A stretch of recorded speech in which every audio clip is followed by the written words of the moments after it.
Bonjour YouTube et bonjour chers internautes et bienvenue au Manga Café pour un nouvel épisode du Manga Café News, votre seule revue d'actualité préférée d'ailleurs, sur les mangas, les animés, la culture otaku tous les jours, du lundi au vendredi à 7 h du matin. Je suis bien sûr une grosse quichasse, un gros débilus, puisque je me suis gouré aujourd'hui. C'est pas aujourd'hui que sort Karakuri Circus, c'est vendredi.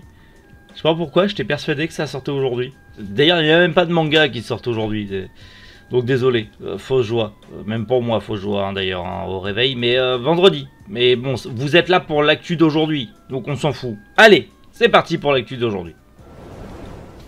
Et on commence aujourd'hui avec un collector pour le tome 8 de Sexy Cosplay Doll. Enfin le lancement participatif pour les romans Nadia et le secret de l'eau bleue. Double publication pour Senseiya au Japon. L'adaptation animée du conte des parias se précise sur Crunchyroll. Crunchyroll toujours, on va parler de toute la grosse actu animée qui arrive chez eux. Actu en bref, des spin-offs pour Tokyo Revenger annoncés au Japon. Le One Piece dessiné par Boichi, l'histoire de Ace, potentiellement Glénat va l'adapter en France. Et pour finir, la nouvelle bande-annonce du nouvel animé Tekken qui arrive sur Netflix. Allez, Manga Café News, eh ben c'est maintenant.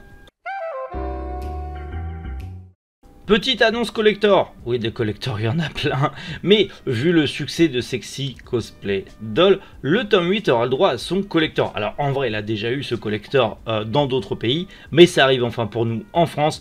Le 26 août chez Kana, le tome 8 de Sexy Cosplay Doll aura un droit à un petit coffret collector comprenant du coup le tome 8, bien sûr, et un artbook de 30 pages avec des illustrations, notamment des illustrations couleur. Ça sera vendu au prix de 10,80 €, donc soit 3,35 € de plus au final que le tome 8, donc ça fait 3,35 € l'artbook de 30 pages. Grosso merdo. C'est plutôt cool. À voir ce que ça peut donner, vraiment. Alors, forcément, comme tous les collecteurs, c'est réservé aux fans du manga, mais si vous aimez ce manga ou vous l'avez découvert avec l'animé et que vous voulez ce collector, comme je vous l'ai dit, commencez à essayer de le réserver ou de le précommander quelque part puisque ça arrive le 26 août aux éditions Kana. Ah, Nadia et le secret de l'eau bleue, quel dessin animé, bordel, quel animé, ça a tellement bercé notre enfance. Eh bien, on en avait déjà parlé, je vous en avais déjà tous parlé, mais pour les petits nouveaux, il y a des romans qui arrivent aux éditions Black Box et on peut déjà dès à présent les précommander. Vous avez, comme d'habitude aux éditions Black Box, directement sur leur site, les précommandes pour pouvoir avoir tout simplement les romans. Alors c'est des romans, il n'y a pas vraiment d'illustration, les romans de Nadia et le secret de l'eau bleue, en sachant que ce sont des adaptations de l'animé principal. Donc vous avez le pack à 45 € et l'autre pack un petit peu plus collector à 52 €. Bien évidemment, vraiment réservé aux fans et nostalgiques ou ceux qui aimeraient redécouvrir Nadia sous un nouveau jour.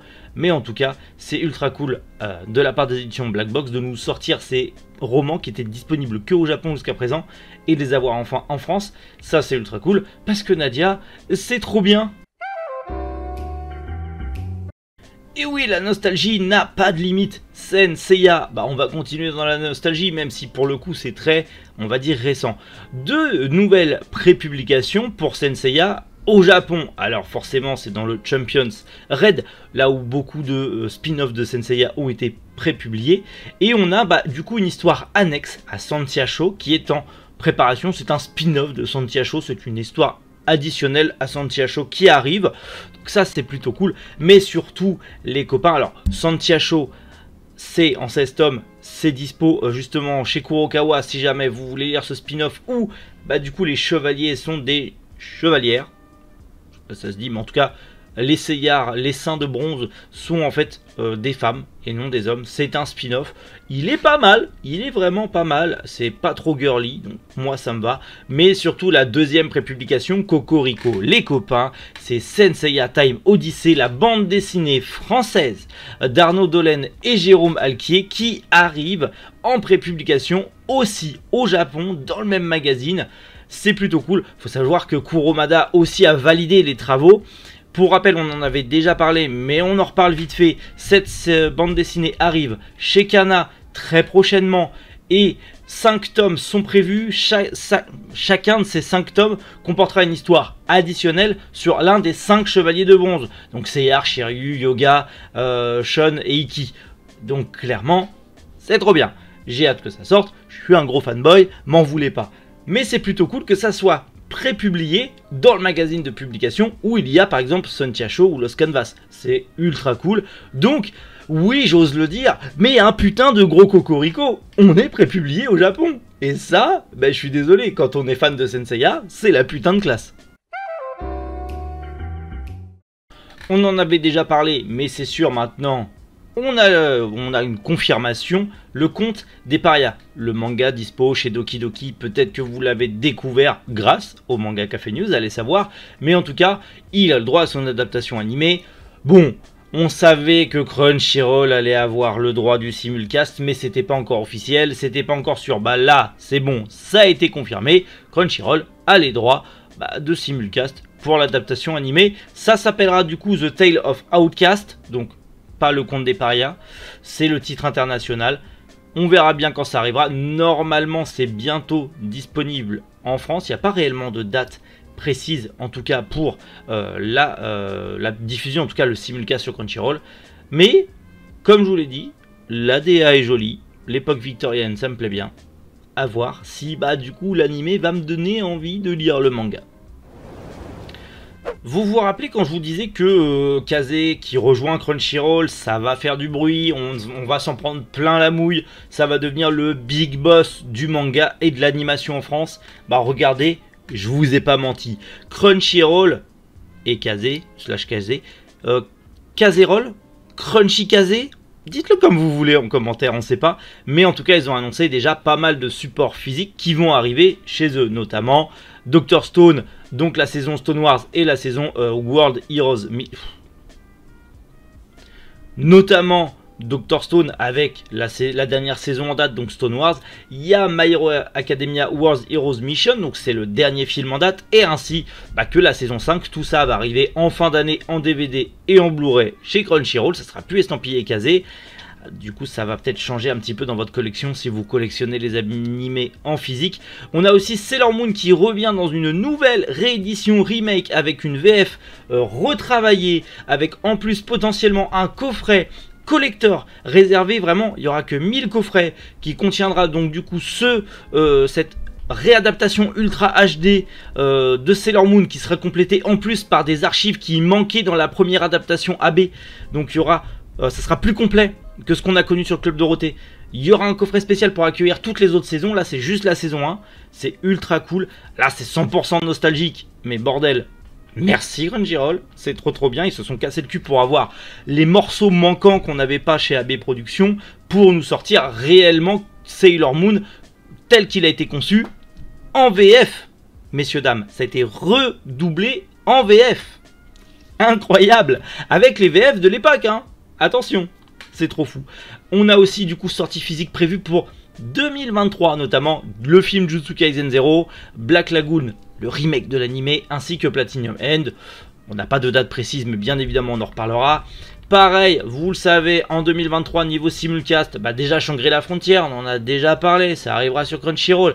La saison 2 de Nagatoro, pareil, et la saison 2 de Mutlouv Alternative aussi, ça, vous connaissez. On en avait parlé aussi, mais on en reparle vite fait, Skip and Loafer. Vous savez, la campagnarde qui va arriver dans un lycée de Tokyo, qui va être complètement perdue parce qu'elle connaît pas la ville.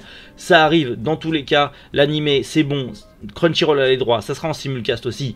Bon, pas de date précise pour le moment, et surtout cette... Là, je suis trop content. Suzume no Tojimori, donc le dernier film de Makoto Shinkai. Je vous en ai parlé de long, en large et en travers. Ça sera distribué au cinéma en France grâce à Crunchyroll en 2023 et je suis très content. Donc bref, plein de bonnes nouvelles grâce à Crunchyroll. C'est un truc de malade mental, je vous l'ai dit, et c'est pas fini. Je sens que les gigantesques masterclass en animé et en manga vont arriver très bientôt. Et bordel que j'aime faire le Manga Café News pour vous annoncer autant de bonnes nouvelles. Actu en bref, et encore des bonnes nouvelles les copains, il y aura un spin-off de Tokyo Revengers. Ça a été annoncé au Japon Geeko World, le copain Geeko World vient d'en parler justement sur son Twitter. Il y aura un spin-off de Tokyo Revenger, donc Tokyo Revenger So Young. En gros, c'est 6 histoires courtes en couleur, chacune focalisée sur l'un des membres du Toman, donc l'un des membres fondateurs du Toman. Donc clairement, on va voir le passé de Mikey, de Draken, de Shifuyu. Bref, beaucoup trop bien. J'ai trop hâte. Shifuyu, il est pas membre du Toman. Si, attends. Mitsuya, putain, je confonds toujours Shifuyu Mitsuya, c'est un truc de dingue. Calme ton commentaire, Jean-Edouard. Mitsuya, je me suis gouré, excusez-moi, je suis à jour dans la lecture, mais ça arrive de se tromper. Je me trompe souvent, mais ça arrive. Mais bref, un spin-off Tokyo Revenger en couleur sur tous les membres du Toman dans leur jeunesse. Oui, je veux. Glénat, sortez-le. C'est pas un ordre, mais presque. Glénat, tant que je vous tiens, c'est possible de nous sortir ça, hein, s'il vous plaît, l'adaptation du roman de Ace par Boichi. On le veut, Glénat, donc allez-y, sortez-le. Pour l'instant, ce n'est qu'une rumeur, il semblerait que Glénat travaillerait déjà sur le truc pour nous le sortir en France. Si ça sort en France, c'est monstrueux. Je sais pas si vous l'avez vu, alors il est déjà en prépublication sur un magazine, je crois que c'est Animeland si je dis pas de bêtises.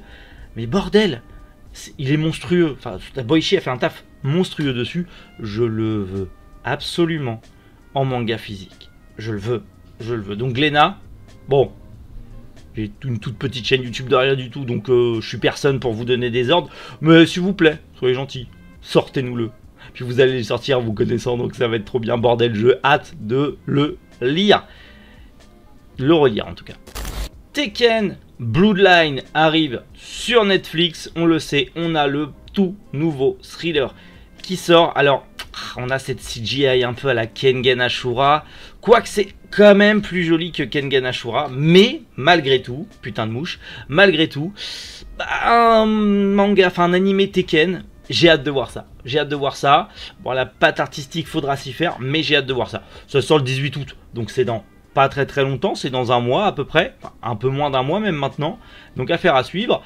Mais en tout cas, encore une fois, niveau animation, bon, Netflix n'est pas parfait, mais là il régale. Bon voilà, encore, excusez-moi, Karakuri Circus c'est vendredi, mais j'ai tellement hâte que ça sorte. Je le veux, il y a tout le monde qui l'a sur les réseaux sociaux, j'en peux plus, moi je le veux, bordel à cul. Bref, on va attendre que ça sorte. Mais vous inquiétez pas, il y a une vidéo prévue pour bientôt. Dans tous les cas, s'il y a des news qui vous ont hype, s'il y a des news qui vous ont plu, on en discute comme d'habitude en commentaire pour pas changer. Et sinon, on se retrouve demain matin, 7 h, comme d'hab, pour encore une fois, plein de news croustifondantes avec le Manga Café News, bien évidemment. Donc d'ici là, prenez soin de vous et surtout, passez une excellente journée. Moi, je vais finir par bouffer cette mouche et à continuer à tourner autour de moi. C'était Méric. Poujou, les internautes.